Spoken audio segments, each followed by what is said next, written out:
नमस्कार साथियों, आप सुन रहे हैं ज्ञानशिला।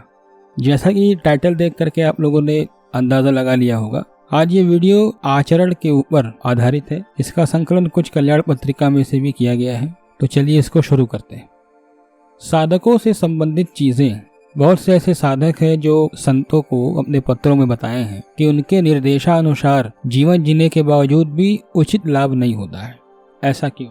तो कल्याण के जनवरी मास के अंक में एक लेख है और उस लेख में जो लेखक हैं, जो संत है, वे लिखते हैं कि दिव्य गुण को धारण करने से हम उन व्यर्थ की चेष्टाओं से छूट जाते हैं जो समाज में उचित नहीं है तथा हमारी शारीरिक या मानसिक शक्तियों का क्षय करती है। हमें उनसे कोई लाभ नहीं होता, वरन हानि ही होती है। अनेक व्यक्ति बैठे बैठे या चलते फिरते व्यर्थ की गंदी चेष्टाएं करते हैं और कुछ नहीं तो दूसरों के दोष ही निकाला करते हैं या अपनी कमजोरियां दूसरों के मत्थे मढ़ते रहते हैं। कुछ बकवाद करते रहते हैं, बेमतलब की उक्तियां उच्चारण किया करते हैं या दूसरों को चिढ़ाया करते हैं। कुछ कुसंग में समय नष्ट करते हैं, पक्षपात, चापलूसी और कपट की कुचेष्टाओं में फंसे रहते हैं। कुछ व्यक्ति फैशन या आडंबर पूर्ण जीवन में ही लगे हुए हैं। कुछ अनुचित रीति से धन कमाने के लिए सट्टा फाटका तथा ताश चौपड़, शतरंज आदि खेलते रहते हैं। और आजकल जो क्रिकेट खेल चल गया है उसमें भी बहुत से सट्टे लगाए जाते हैं।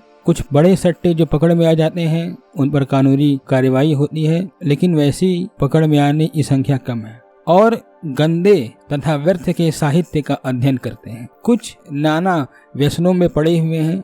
इन सब व्यर्थ के कामों में लगे रहने के कारण उनका अधिकांश समय आलस्य, प्रमाद और अकर्मण्यता में व्यतीत हो रहा है। अपनी उन्नति और समाज की उन्नति के लिए हमें इन सबसे सदा बचना चाहिए। पाश्चात्य शिक्षा, सभ्यता और संस्कृति के संपर्क तथा अंधा अनुकरण ने हमारे नवयुवकों की अनेक कुचेष्टाएं बढ़ाई हैं। हमारी नई पीढ़ी की बुद्धि प्रायः तामसी होती जा रही है। चाट, चाय, मादक वस्तु, अंडे, मांस, मदिरा आदि अनेक अभक्ष पदार्थों के प्रयोग से हमें कितनी ही अनुचित वस्तुओं को अपना लिया है। यह हर दृष्टि से हानिकारक और त्याज्य है। स्त्री वर्ग में फैशन, व्यर्थ की टीप टॉप आभूषण, प्रेम, दिखावेपन आदि का बड़ा जोर है। फैशन के कारण पाप वृद्धि हो रही है। विवाहों में उत्तेजक नृत्य या गंदे नाटक, गंदे मजाक, उत्तेजक फिल्मों के प्रदर्शन, गंदे गाने और बेहुदी चेष्टाओं को प्रायः आम मान लिया गया है।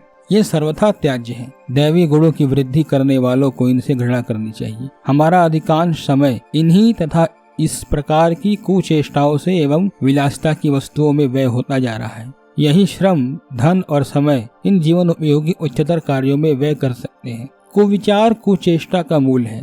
मन से कुविचार निकालने से ही हम इन कुचेष्टाओं से बच सकते हैं। जो अच्छे विचार या अच्छी आदतें हैं, हम उन्हीं से प्रेम करें, उन्हें ही आचरण में उतारने का प्रयत्न करें, तो निश्चय ही दैवी गुण प्राप्त कर सकते हैं। ये यहाँ तक उन संत का लेख था।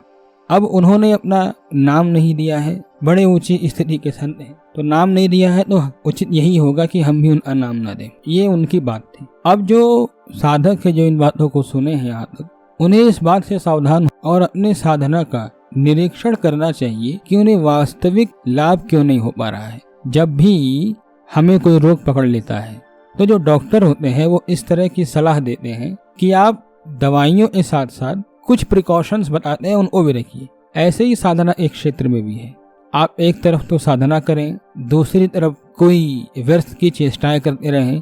ऐसी चेष्टाएं करते रहें जो व्यक्तित्व को विकृत कर देती है, उनके मान बिंदुओं को ही विकृत कर देती है। तो आप वो कितनी भी साधनाएं कर लें, उससे कोई लाभ नहीं होगा।